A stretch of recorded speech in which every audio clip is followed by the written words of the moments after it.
Alright, welcome to my show.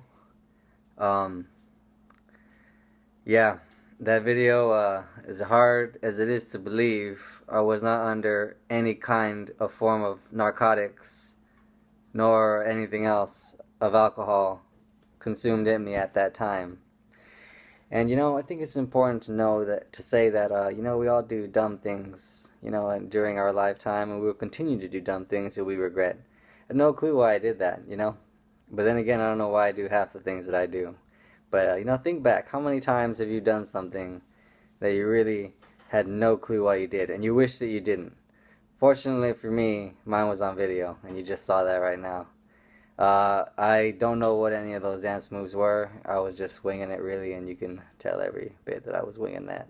So, without further ado, I'm gonna go into some other stuff. You know what? Before I even go to that, I want to talk about. I'm gonna skip around here for a minute. Just gonna do a little bit of skipping. I want to get into a little bit about dreams. I've had some pretty weird dreams. Was it like 2 weeks ago? I had a dream that I was playing. I hate board games, but I was playing a board game, and I happened to be playing Jumanji. Because when I was sleeping, I was half awake and I was half asleep, but I could hear drums. I don't know who's playing the drums because nobody here owns the drums in my condo. But I was hearing the drums like. So somebody was playing the drums, and I started thinking of Jumanji, and I was like, God, I hope I don't roll 7 or 8. And sure enough, I was playing the damn game with some random strangers, and that stupid little rhyme came out. In the jungle, you must wait until somebody rolls 7 or 8. So there I was in the jungle with a wooden knife or whatever the hell it was, in a tree. There's hyenas everywhere and there's lions.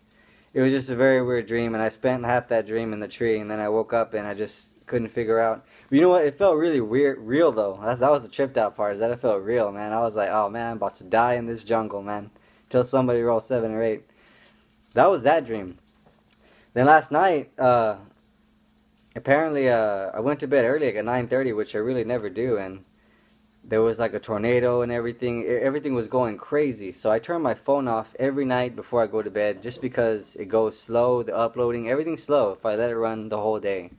So I've learned with this one, I just turn it off and it runs great. So when I woke up this morning, I was like, I got like message after message after message, like, hey, we're under a tornado warning, be careful. Then I got one that even said, get in the closet, the tornado's coming. And I was like, Jesus Christ. And then so many warnings, and I was like, man, am I dead? I said, that'd be a pretty sweet deal. I said, maybe I'm in heaven right now. Or hell. I mean, who knew? The only way I was going to get up and find out is whenever I got up out of bed. So then I realized, I was still alive. So I probably shouldn't be turning my phone off, because had that come, I would have been history.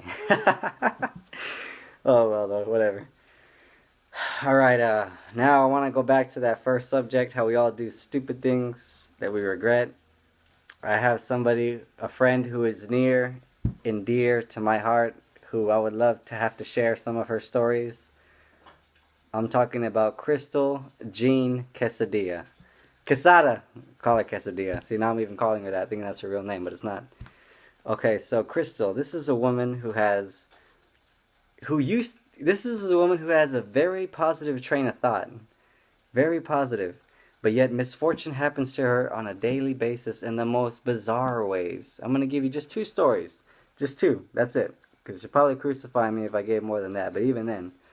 So, Crystal, whenever she was a little girl, she's Mexican, just like me. So there's piñatas and all that other random stuff. So she's at a birthday party, and they're swinging the crap out of this damn piñata. Everybody's taking the stick and they're beating the crap out of it. So, anybody who's ever hit a piñata and you've been around a Mexican family, they always tell you, whenever people are swinging, wait to get the candy. Don't dive right in, because you're going to get laid out. So Crystal ignores everything, just defies all logic, and goes in head first, thinking she's going to get a head start on grabbing said candy. And her uncle just happens to be swinging up to bat at the piñata. Now, why he was hitting it, I have no clue.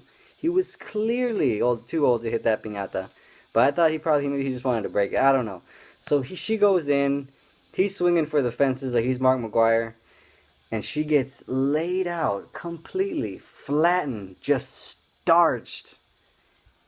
And the thing is, she's not even knocked out. So she gets up and she's bleeding all over the place.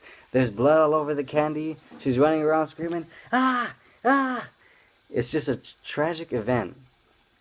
But that was her as a kid, though. So I mean, everybody. You know, I've had relatives that they fall through the glass of vehicles, and you know, hell, I've even fallen out of a damn car on a damn balcony. So, you know, my little cousin thought he was Spider-Man. He jumped 12 feet off the balcony and broke both of his legs.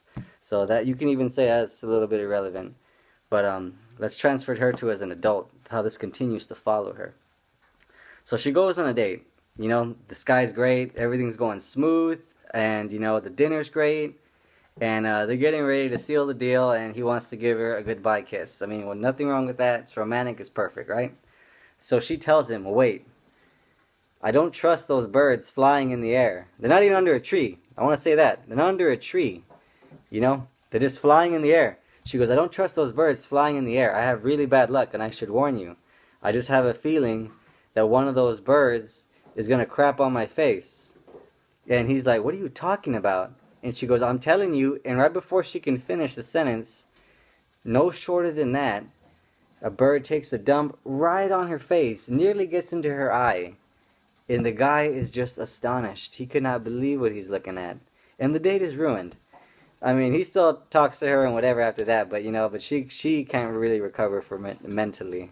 So it was just devastating and a disaster. So, you know, just misfortune, really. You know, she could be in one of those Lemony Snicket movies, you know, a series of unfortunate events.